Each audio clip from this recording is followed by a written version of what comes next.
Hello there everyone, Hazmy here, and this video is just going to be a short update for those who don't like reading patch notes, so it's just a quick video as Pathfinder Wrath of the Righteous have just released their update 1.1.2D hotfix, which fixes a few important things in the game, I would say, and it's definitely worth talking about.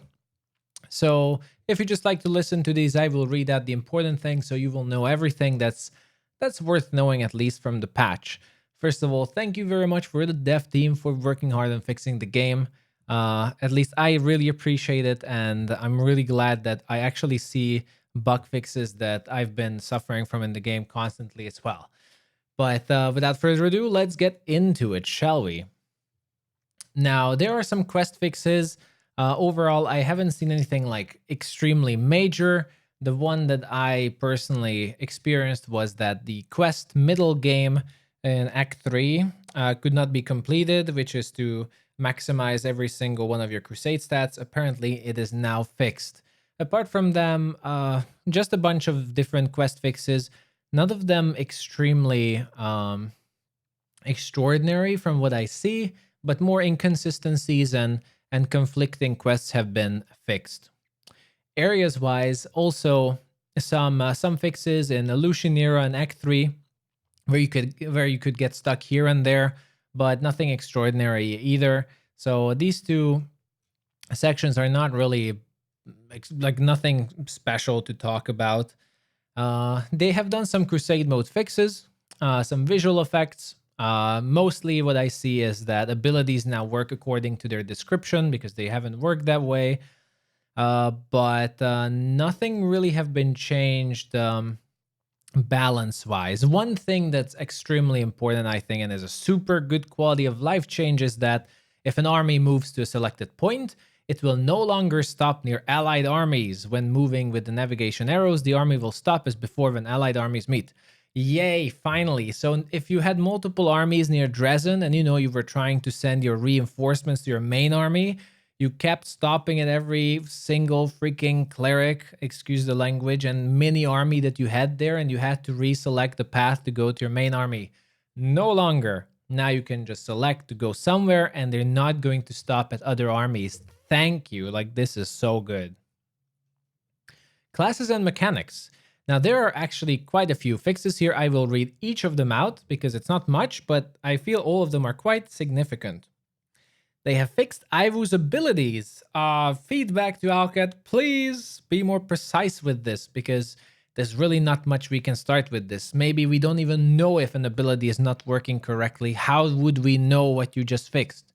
So what exactly is fixed about Ivu's abilities? I do not know, but it's fixed. Next one is something I experienced. If a rider's reach is greater than the mount's and the rider's weapon is not ranged, mount should try to approach targets so both rider and mount could attack. So if you were using a reach weapon such as a long spear on your mount, then sometimes you would go and attack the enemy, but it would only be a reach weapon and not your mount, which causes problems with charges and just normal melee effects. So apparently this should be fixed, so you're actually not going to be using your reach weapon's reach, which was kind of logical, but gameplay-wise it wasn't really that great. So apparently now reach weapons such as long spear and mounting should work. Again, spell Chain Lightning worked incorrectly. Once again, I would be very curious to know what this is about. I do have a guess. There was a spell combination, I think, with Zippy Magic from Azata and spell Chain Lightning that if you cast a Chain Lightning on a single enemy, then you would constantly, I think it would cast a new Chain Lightning because of Zippy Magic, which I think clones your magic effect, and then you just had infinite Chain Lightnings. So my guess would be that Chain Lightning was not supposed to cast a brand new Chain Lightning, which is how they, I think, implemented the chaining. So now they probably actually implemented a proper chaining. I don't think that made sense what I said, but you probably know what I mean. The point is, now I don't think it's going to cast a new Chain Lightning each time it's chaining from one enemy to the next, but instead the actual mini effect happens. So at least I hope that's what it means. Apart from that, feedback, Yeah, what does it mean that it's incorrectly working? We need exact details here. Izada's spell Second Breath didn't work.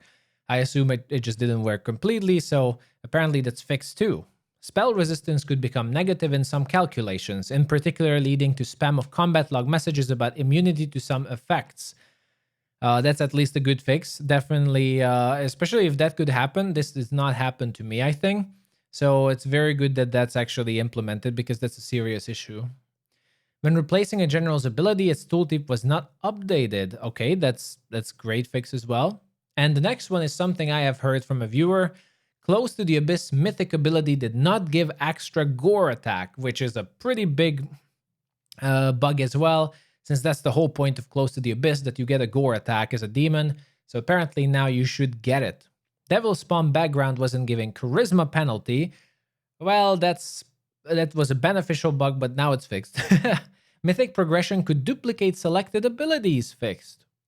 Demon Dancer with Inspired Rage had extra bite attack. That's also fixed, you won't get it anymore. Demon Slayer did not get the bonus from progression of favorite enemies, but had bonus against neutral outsiders. That's a pretty big problem as well, because so many people said like, Demon Slayer is so amazing. Well, it turns out it didn't work, so placebo, I guess, but it now should be working. Changing your path to the Golden Dragon or Swarm that walks broke mythic abilities taken in previous mythic levels. It's now fixed. However, players who are already in this situation should respec or load an earlier save. I noticed that with lots of fixes, unfortunately, you might have to restart the game or load an earlier save. Giving conflicting commands to rider and mount at the same time and real time with pause resulted in surprising behavior. I hope this means that your mount is not going to be running left and right now in real time with pause. So we'll see what this does, but it's great, and I'm happy that they're fixing mounted combat more. Additional change to Hell so that he doesn't attack the player with his breath weapon. This is for the Golden Dragon. And Karamzadeh finally got a nerf. Thank you. Karamzadeh will no longer have Thundering Rage ability on difficulties lower than normal. Also, Thundering Rage will no longer grant Empower Meta Magic to electric spells. Yes, thank you very much. So that should be... okay, actually... well, that should be a good 100 damage left, I think, on less on him, I think. If my calculations are right. Nonetheless, that's a really, really good change on Karamzadeh. So he's no longer going to get a plus 50% damage on his final numbers, which is quite amazing. That fight is already a pain in the ass. So I'm very glad about it. Another section of this patch that is absolutely fantastic, and finally it's here. And it's pretty much the final section that I would talk about. There's only one thing that I want to mention. But let's go into items. The Killing Pace item is fixed and it didn't work correctly. I'm actually not sure which one this was, so let me know in the comment section.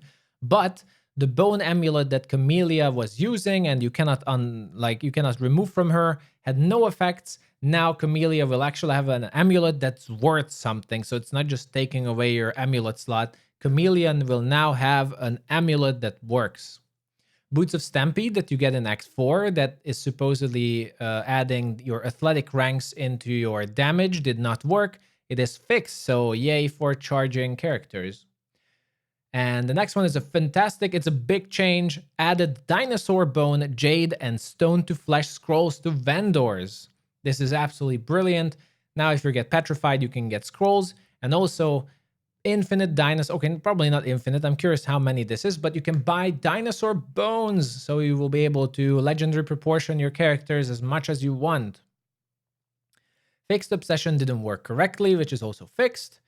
Enlivening Leadership did not provide the stated +1 morale bonus to companions. That's fixed. It is a ring.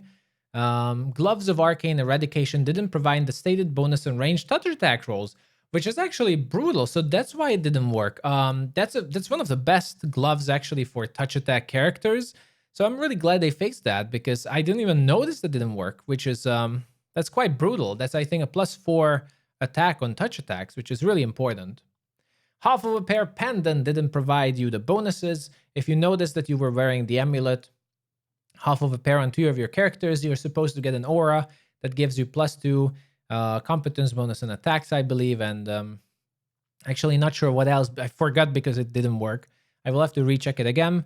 But you only got the aura, but they did nothing. Now it should work, so finally it's worth to get those amulets. The Blitz Cut, it is a short sword, didn't bypass damage reduction. It's supposed to be a short sword that bypasses all damage reduction. Skeletal Finger Rod had infinite charges. I think the Skeletal Finger is the Death Ward rod, but I'm not sure. The Band of Possibility for Lich didn't provide the stated bonuses. I think that is the Lich Cape, if I'm right, and that's supposed to give bonus stats to your undead minions and undead companions, and that was my first playthrough. It was a pretty significant bug. Fortunately, it's apparently fixed. Demon's Terror didn't work correctly. I don't know that item, so let me know if you know that, but it's always also been fixed. That is pretty much all I would say that is important for this patch. There are some other minor fixes here and there. Mac users should be able to breathe up as your save files are back if they disappeared. And overall, a big change for those sadistic and masochistic people. The sadistic game design achievement should now be attainable for those who are trying to earn it. So go for the achievement. If that's what you're missing, it should now work. Additionally, monster descriptions are back in the encyclopedia, which I am personally very happy about, as I was really sad to see them gone. But yeah, monster descriptions are back, so all of us lore nerds are now able to read those monster descriptions again, which is great. So I'm really, really glad about this. But yeah, overall, this is a fantastic patch. I'm very happy to see that they are fixing items and classes at quite a good pace even. So I do want to see more of these.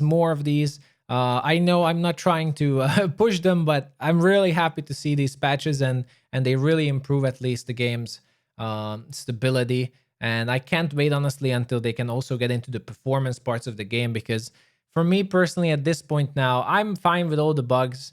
It's the performance that I'm really sad about. I just really want to be able to play the game without slowdowns and constant restarts and terrible performance. So I hope to see those soon.